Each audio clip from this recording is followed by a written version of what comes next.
Hello, I'm Karl Wells. My guest today was, for much of her career, a national radio reporter with the CBC, and she covered many big stories. In 1992, she covered the LA race riots. In 1995, the Gustafson Lake standoff.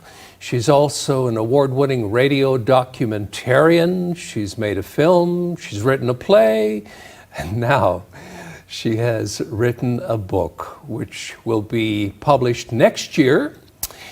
And it's a fascinating read about a little-known piece of journalism history that involves Newfoundland.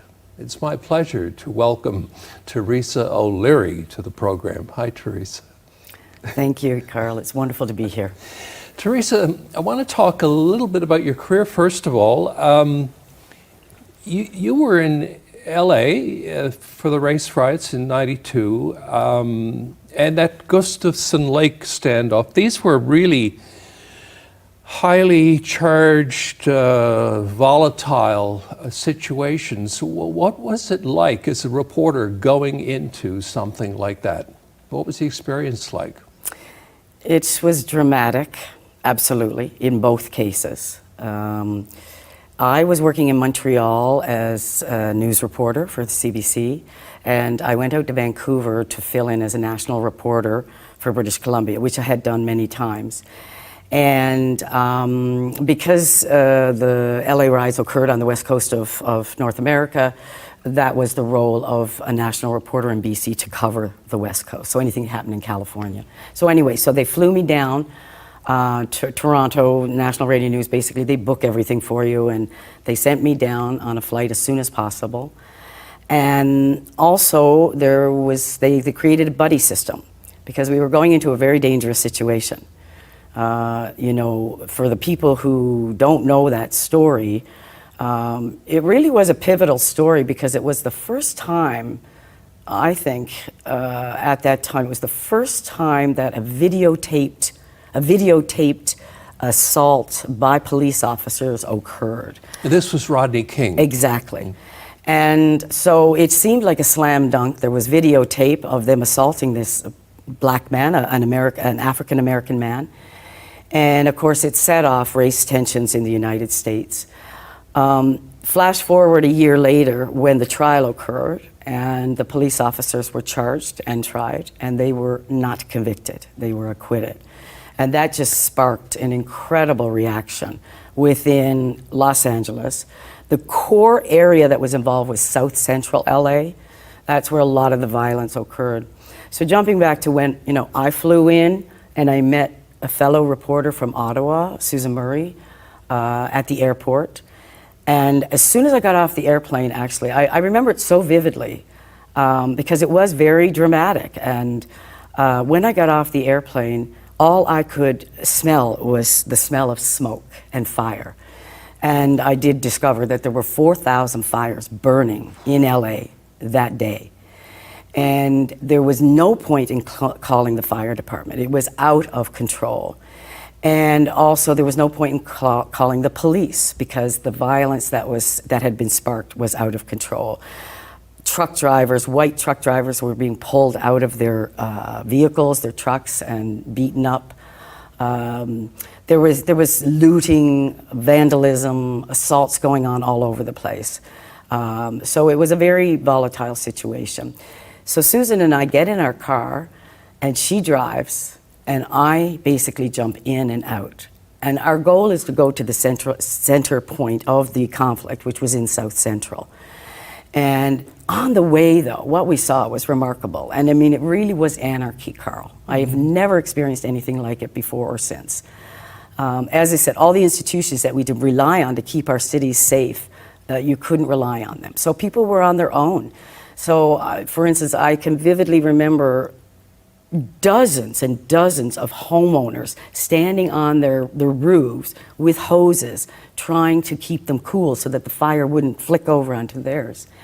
As we were driving along, a guy cut in front of us. We had to slam on the brakes, and he had a dolly with a safe Now, I don't know if he owned the business he was taking it from or not, but it certainly seemed like he was stealing it. There was looting everywhere. It was chaos. It really was chaos. And so we went in and we went further and further in, gathering tape as we went in that way. This is before the internet. So we were using, the old Sony tape recorders. And we went into South Central in the core area. By that time, the police had really shut it down. There were no lights. It was getting near dark. There were no lights. It felt like you were going into a war zone, and it certainly was. And so basically we interviewed authorities about what the status of situation was, and then we were told to get out. So we went back then to the hotel, and by that, the curfew had not been declared yet, but that night at midnight a curfew was declared. And I'll tell you, the part I found the scariest, actually, was driving to Burbank, California, which is near, LA, well, in LA, but it's, a suburb, from my hotel with my story. So I had my tape, from my tape recorder. I had my script written. I had my clips all picked out. I had to go into a studio. This is pre-internet, and at NPR, National Public Radio in the United States. And so a technician there put it together for me, and I voiced my script there, and he put it together, and then we sent it off to Toronto, to National Radio News. And that was the point when I was scared. At 1 o'clock in the morning, driving to Burbank, there was nobody around. It was dead quiet after all of this chaos for hours, So it was quite a dramatic scene. Wow. Now I want to take you all the way back to the beginnings, I guess, of the business and talk about Race to the Cape. It's a great read, by the way, Theresa. Thank you. Congratulations. Now, the idea for this story really started with stories that your dad used to tell you about your great aunt Kitty. Absolutely. Tell me That's about where it that. all started, Yeah. absolutely. My father's from Portugal Cove South, which is the community closest to Cape Race on the southern shore. And it was his beloved cove. He was always talking about the cove. And I grew up in Wabush, Labrador, which is a landlocked community far from the ocean. So Dad was always talking about the cove and his parents and grandparents and cousins and ancestors, the shipwrecks down there. But he would say to me, he said, "Oh, and your great aunt Kitty, she worked at the telegraph at Cape Race." And that made me very proud, even though when I was a kid, I didn't even know what that was. And then he also would talk about the shipwrecks, and then he would say, the AP had a newsboat at Cape Race, chasing the news and the mail from England and Europe. And they were throwing them overboard from the steamships into the ocean. So, of course, I'm a little girl. I'm trying to imagine that. It's like broadsheets of newspapers floating around, But the key... Soggy paper. Yeah. But the key piece in there was that the mail delivery at that time came via steamship. And the mail officer on board the steamship would put the mail or the news or the latest information from England and Europe and put it into these little small, about this size canister, a steel canister. It had a little hook on it, and it had a flag. And so the hook could be jigged with a cod jigger. And that's what they were doing. Now, this really all started to take off with a handful of young entrepreneurs in places like Halifax, Boston, New York, who were using rowboats. What were they doing with the rowboats? Well, Karl, it all started with the rowboat news. In the 1830s and the 1840s, before there was an electric telegraph on land, and before there was an underground telegraph under the Atlantic between the continents, the only way to get the news was from those steamships arriving from Liverpool, mostly in England, but also from France and elsewhere. And so in New York and in Boston, the newspapers had their own rowboats, and they had staff that would go out. There were no news reporters then, so they just called them staff. So staff would go out, and they would row out early in the morning to the outside of the harbors in New York City and Boston. They're kind of like St. John's, where you have the pilot boat has to bring you in through the Narrows. Same thing in New York City. And so these boats would, the rowboats would go out there in the first thing in the morning, in the dark, to see what steamships had arrived overnight. And then they would go on board the steamships. They would talk to the captain, they would talk to the mail officer, they would get any news that was on paper, which there wasn't a lot, but there was a European News Digest. And then they basically would collect all the news and information they could about what was the latest. And this was the latest news. You know, it was 2 weeks old, or maybe a month old, but it was the latest news. And so they would then row back to the harbor, the wharves in New York City and Boston, and then they would take that information to the offices of the newspapers in New York City. Very labor intensive. Totally. And it was very hard work because it was cold and rainy and windy, and you know, it wasn't nice weather to go out in those rowboats every morning. What kind of news were they looking for specifically? Were they looking for the big scoop, or was there a particular type of news that the readers in New York, say at the time, were looking for from Europe? I think that any news was interesting to them because there was no communication except by steamship mail delivery. And that could take weeks, it could take months, or letters or correspondence could get lost. So the continents were isolated from one another, and people suffered greatly as a result. And that meant even from like governments trying to contact governments, businesses trying to contact businesses. You know, the governments of England, mostly what they were concerned with was the duties and the taxes that they were getting on the codfish. Business, they were most concerned with the price of cotton, because slavery was underway in the United States, and there was a huge manufacturing industry that had expanded and grown out of that in the United Kingdom. And so they wanted to know the price for cotton that was on the London stock market. That was a key piece of information. And Daniel Craig, who is a main character in the book that we will be talking about, he was the guy who could always get that piece of information first. And it made him unbeatable. Yeah, and Daniel Craig developed a real thirst for news gathering. Absolutely. I don't know whether it was because he was a young guy and full of energy, and this was something new that was developing and he could see the future, or what. But I mean, he used carrier pigeons, he used Pony Express. That's right, exactly. It was remarkable what he did, absolutely. Yeah. And what was driving him, who knows? I have two theories. One, he came from a large family in rural New Hampshire, and his father died when he was quite young, and he was the youngest of 8. And so basically he had to make his own way in the world. He didn't come from a wealthy, connected family. He was on his own. And so there was that drive to make his own way, a self-made man, so to speak.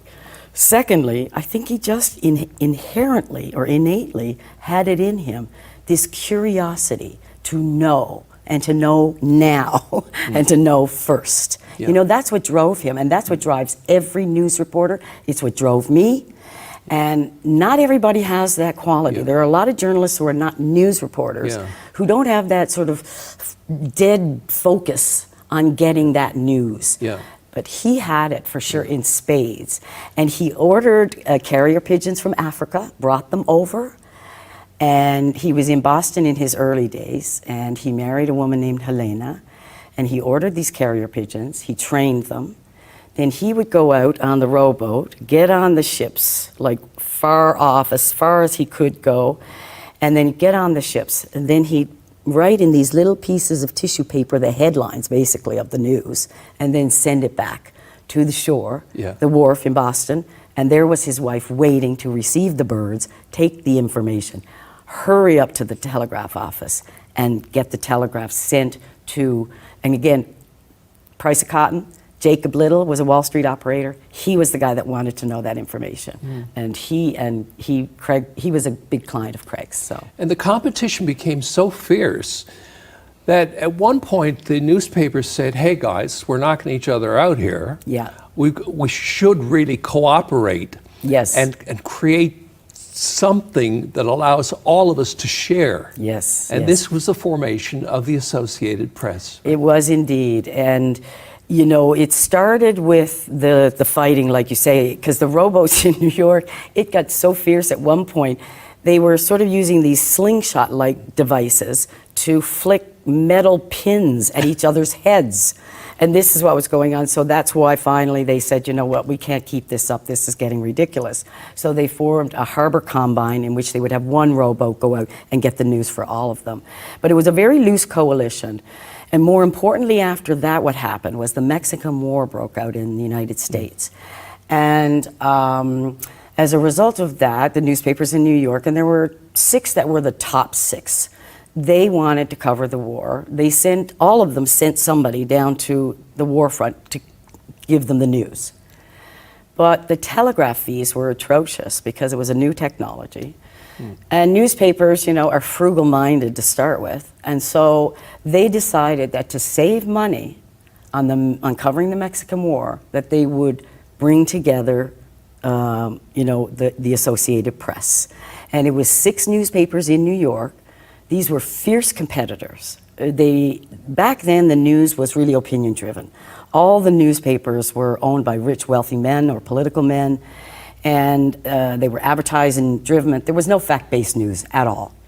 And so when they came together because of the cost of the telegraph fees and formed the Associated Press, which was initially a loose coalition, they did something remarkable, and they didn't even realize it because they were doing it to save money on their own budgets, right? Each newspaper. But the reality was, now that there were 6 newspapers or 6 clients to satisfy, right? It couldn't have opinion in it. The news had to be fact-based. It had to be done from an objective point of view. It had to be based on reliable reports from authorities. And these were basic ideas that Daniel Craig institutionalized when the Associated Press formed. And he had no idea, I don't think initially, what impact he would have. That organization is still in existence today. It is still one of the best news agencies to find non-opinionated news. And one thing that is still with us today is that need to get to be first with the news. So true. And what the Associated Press then came up with was the idea of going to Newfoundland, right? Yep. And specifically, Cape Race. Absolutely. Talk about that. Right. Cape Race is on the southeast tip of the Avalon Peninsula of Newfoundland. And it is first landfall in North America. So what that means is that steamships back then, and even today, ships will, if they're going to North America, to Montreal, or to New York City, they will chart their course for Cape Race. And when they come to Cape Race, they will slow down. So anyway, Daniel Craig, he worked in Boston, he worked in New York City, he worked in Halifax. He knew about Cape Race. He knew that Cape Race was the first place in North America to get the news. And he had his eye on Cape Race right from the beginning. When he joined the Associated Press in 1850 as an agent, and within 6 months became general manager because he had such a vision. And even then, he started writing letters. And that was before, you know, there was a telegraph actually at Cape Race. But it was a key point because of that charting of, you know, that's a first landfall. That's where the ships kind of like breathed a sigh of relief. There's North America, you know. So anyway, at Cape Race, it's amazing what occurred because, you know, Daniel Craig was quite the extraordinary newsman himself. But what took place at Cape Race was so far above what they did. I mean, New York City Harbor and Boston Harbor outside those harbors are not that, you know, the seas are not that... A little calmer. A little calmer, thank you, sorry. So they have more calmer seas, whereas at Cape Race, as we know, it's foggy, it's rainy, it's windy, the seas are tormented down that way. And so the Daniel Craig hired a man named Captain John Murphy, to captain this rowboat. Now the rowboat was a little bit bigger than a regular rowboat. It was a whaling boat, so it had a flat bottom, so it was a bit bigger, but it still involved 4 oarsmen and the captain. And those guys, I mean, our historian, Mr. Proust, you know, he wrote about it in a paragraph in our history. And he said no one could imagine the daring that was involved in getting the news at Cape Race during those days, because the steamships would arrive. There's no harbor at Cape Race to get in and be nice and calm. You're basically passing Cape Race in those steamships, slowing down into neutral, throwing overboard these cans filled with the mail and the news, and then continuing on your journey. Could happen in the middle of the night, could happen any time of the day or night. And so Captain Murphy and his crew, they were, their job was to row out in these seas, find these canisters in the middle of these seas, and then jig them. They were jigging not for cod, they were jigging for news. And then they would bring the news canisters back to the telegraph. But sometimes getting back to the telegraph was very difficult. They had the west landing, down in Cape Race there's an east landing and a west landing, and AP spent a lot of time trying to figure out which landing would be the safest to get into. They chose the west landing. And so when they came in there, you had to have the right conditions to be able to come in there safely, because there were so many rocks and shoals there that they could be killed on. So getting back in there would have been a very difficult job. Then once they were on land, then they had to walk up the hill to Cape Race. Not a far distance, but after everything they'd been through, they probably were tired, And then they had to break open those canisters. They were soldered shut, with welding devices. For waterproofing. Exactly. And so they had to, get them open, and then they had to send off the news as soon as they could to New York City. And so the reason why this incredible race to the Cape occurred was because the news could get to New York City in 3 to 4 hours along the telegraph network, as opposed to 4 or 5 days when the ship would arrive. And as you said, I don't know why, but we humans are obsessed with speed. We continually think, then and now, that the faster we communicate, the better it will be for us. But in the end, I think we're seeing with the internet today that's not really true, or maybe it is, I don't know. That's a discussion for another day, but. There's a great story in the book about a telegraph reporter, I guess you'd call him, named Thomas Scanlon.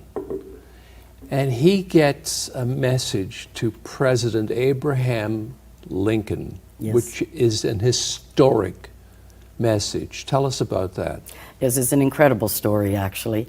And luckily we have that story because Joey Smallwood wrote it back in the 1930s, our former premier.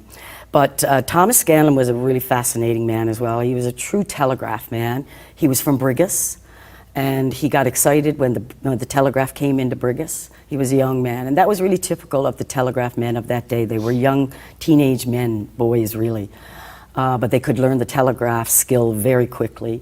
In 1861, Thomas Scanlon did something remarkable.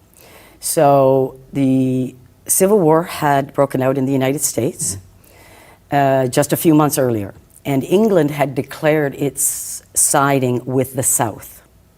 It was a conflict, as many people know, between the North and South in the United States. And initially, England had sided with the South. But then there was a lot of pushback from northern people in the northern states and people within England.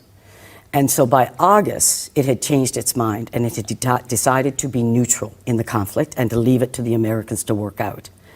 So the dispatch was written that was the position of England, and it was sent to St. John's this time, not Cape Race. So the ship came in at St. John's. And wasn't the dispatch signed by Queen Victoria? Yes, yeah. Exactly, sorry.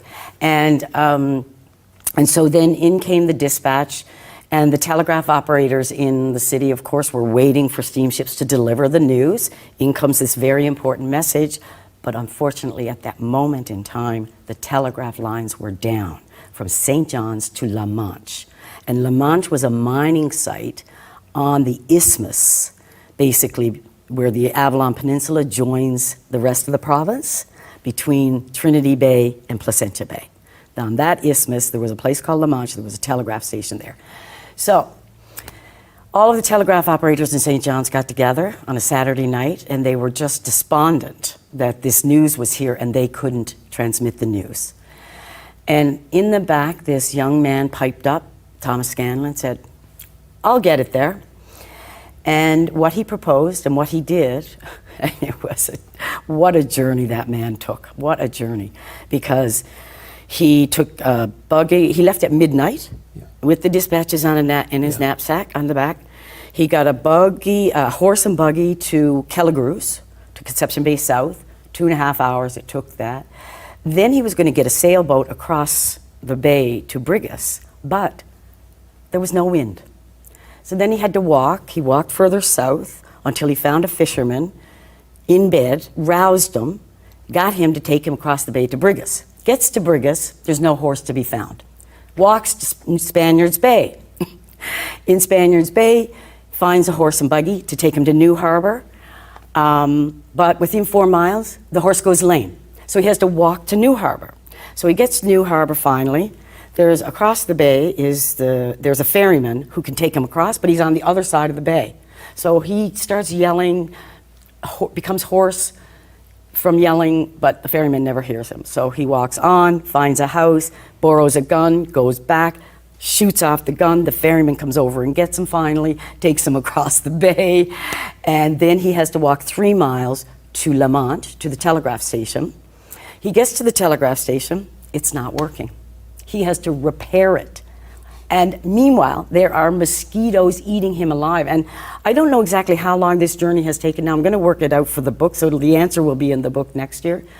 But it certainly would have been 10 to 12 hours. Yeah. So we're talking, by the time he got there, it was noon, and all these mosquitoes are eating him alive. The local boys are fanning him with branches from the trees so that he could do his work. But he did it. And he wouldn't leave there until he had confirmation that it had been received by President Lincoln.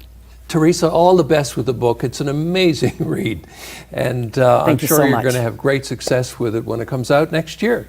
Thank you. I really appreciate it. Thanks, Karl. And that's it for this edition of Karl Wells Point to Point. Thank you for watching. See you again next time.